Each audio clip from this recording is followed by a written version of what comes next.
Vous trouvez pas qu'il y a un problème avec le format sprint? Bah, son existence même est un problème, hein. Alors, c'était pas forcément ça à quoi je pensais. Ah bon? Ah, pourtant ça me paraissait clair. Vas-y, je t'écoute. Eh bien, aujourd'hui, on a un format qui pourrait être bien plus intéressant, mais la F1 ne va pas au bout de son projet. Donc, je vous propose qu'on regarde ensemble aujourd'hui qu'est-ce qui manque à la course sprint pour résoudre ces problèmes. C'est parti. Bon, premièrement, faut reprendre les bases. Pour ceux qui ne savent pas, qu'est-ce qu'une course sprint? Une course qui spoil celle du dimanche. Ouais. On peut dire ça comme ça, ouais. Bref, plus sérieusement, comme son nom l'indique, la course sprint est une course plus rapide que la course principale.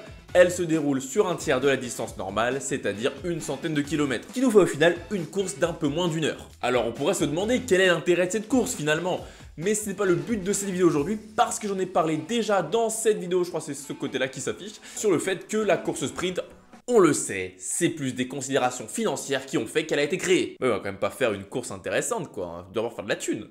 Ok, bah qu'est-ce que tu veux nous dire dans ce cas? Eh bien même si objectivement le but c'est de faire de la thune, c'est pas pour autant qu'il faut rendre la course merdique. Faut faire un truc qui est bien et je pense que la F1 a les clés pour rendre la course sprint intéressante. Parce que bon, si tu nous sers une course éclatée à chaque fois, les gens vont vite arrêter de regarder et ton plan, tu peux le mettre à la poubelle. En effet, ça serait bête. C'est ça, parce qu'aujourd'hui, comme je le disais dans la dernière vidéo, quand ils sont venus nous présenter la course sprint, ils sont venus nous en mettre plein dans les yeux. Oui, il va y avoir la bataille à tous les étages. Oui, les pilotes seront à bout du début jusqu'à la fin. Mais ils n'auront rien à perdre, ils vont tout donner, ça va être incroyable. Sauf qu'ils sont bien foutus de nous.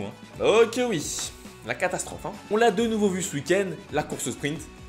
C'est pas très intéressant. Du moins, elle est pas plus intéressante que le dimanche. Et c'est pas pour rien que tous les pilotes disent la même chose avec Max Verstappen en tant que porte-parole. Attends, mais il me semble que dans les interviews, les pilotes sont à chaque fois ravis de la course sprint. Oui, avant la course, comme nous. Puis la course passe et ils se rendent compte que c'était un peu éclaté, comme nous. En même temps, s'ils essayent pas de dépasser, tu m'étonnes que ça devient vite chiant.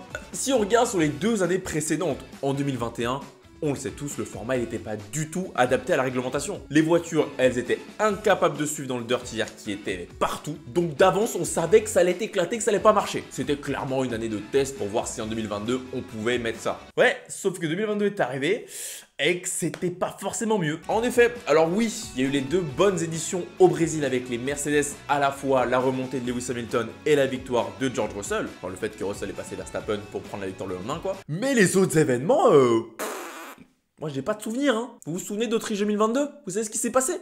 Non, bah moi non plus. Par contre, je viens de la course quand Sainz il a pris feu. Qu'on le veuille ou non, la nouvelle réglementation de 2022 n'a pas fait mieux que 2021 pour les courses sprint. Non mais en vrai, pourquoi ça marche pas? La nouvelle réglementation, elle doit permettre aux voitures de plus se suivre. Et puis quand on voit qu'en qualif, elles sont grave proches, ça devrait marcher, non? Bah, c'est un petit peu le paradoxe, parce que si tu vas demander aux pilotes, ils vont tous te dire, oui, aujourd'hui c'est beaucoup plus simple de suivre une autre voiture. Mais bon, suivre c'est une chose, parce que tenter et réussir un dépassement, c'en est une autre. Quoi, les pilotes savent pas dépasser peut-être? Non, c'est pas ce que je dis.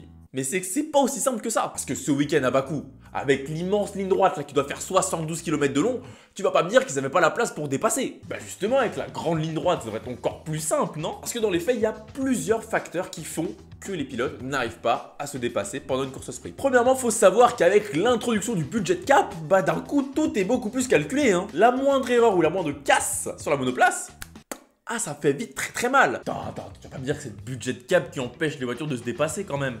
Quand tu dis aux équipes, on va vous donner moins de pièces, on va vous donner moins d'argent et on va vous donner plus de courses, c'est vite compliqué. À un moment, l'usure de la monoplace, ça devient un sujet très préoccupant. Donc forcément, tu vas pas aller tenter le tout pour le tout au 4e virage dans une course où tu sais que tu vas même pas gagner de points. N'est-ce pas, Nick De Vries? Les risques, ils sont clairement trop gros par rapport à l'enjeu. Tu trouves? Quand même des points à aller chercher quand même. Alors oui, certes, et puis on peut même revenir sur le format de base qui donnait la grille de qualification pour la course du lendemain. Ce sont 2 moyens qui visent à pousser les pilotes à tenter des dépassements, à créer de l'action et du spectacle. Soit tu gagnes des points, soit tu gagnes une position en plus pour demain. Après bon, si on revient en 2021, t'avais que les 3 premiers qui prenaient des points.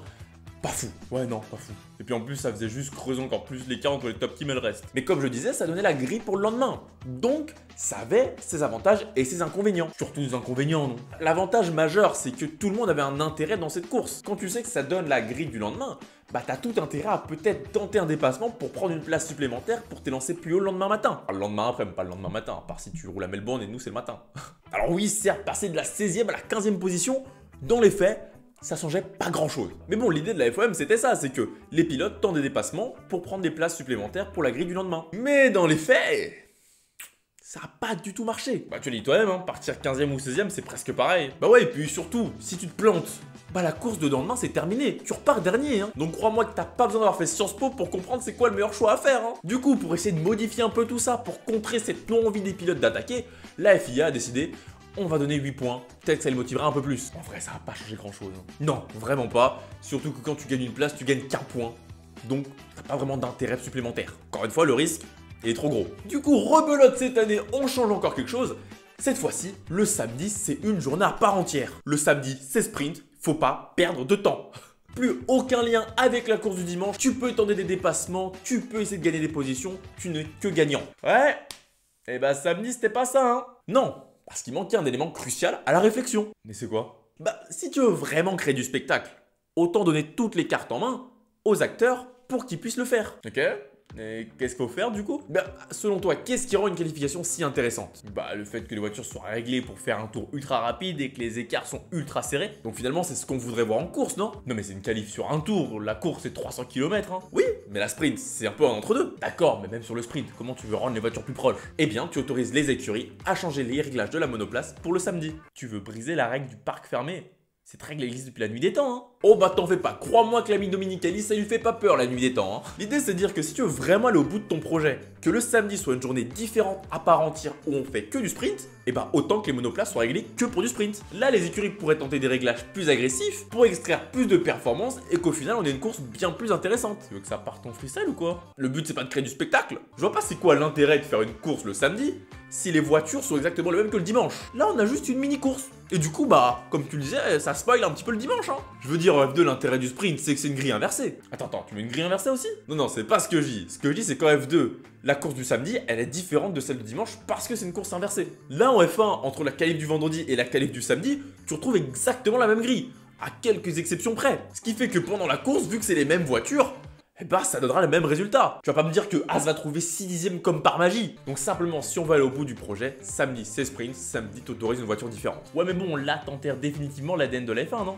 Oh bah écoute, c'est pas moi qui suis aux commandes de la Formule 1, hein, même si j'aimerais bien je pense. Parce que bon, l'ADN de la Formule 1, en vrai, depuis qu'on a opéré l'introduction de la course sprint, on a déjà commencé à changer l'ADN. Hein. Mais je suis d'accord, c'est une question qu'il faut se poser. Et dans ce cas-là, tu peux rejoindre deux écoles. Celle de Lewis Hamilton qui pense qu'il est nécessaire d'impulser du changement et que c'est une bonne chose qu'on ait de plus en plus de formats, de tentatives différentes. Ou alors tu rejoins le camp de Verstappen qui pense qu'il faut tout de suite arrêter la course sprint parce que c'est un désastre et qu'il faut revenir aux bases de la Formule 1. Et toi t'en penses quoi? Oh bah c'est pas mon avis qui va modifier grand chose. Hein. Moi perso je fais qu'observer. Et ce que j'observe c'est que la Formule 1, elle évolue, elle change depuis plusieurs années maintenant. Et quand on sait que ce sont des considérations financières qui ont créé la course sprint, crois-moi que c'est pas du jour au lendemain qu'elle va partir. Hein. Ah, c'est pas pour rien qu'on est passé de 3 à 6. Les grands prix en veulent, ça rapporte plus de thunes. Donc si ça reste encore au calendrier pour les prochaines années, bah autant qu'on ait des courses intéressantes. Et si on veut des courses intéressantes, autant donner aux acteurs du sport toutes les cartes en main pour réussir à nous faire un beau spectacle.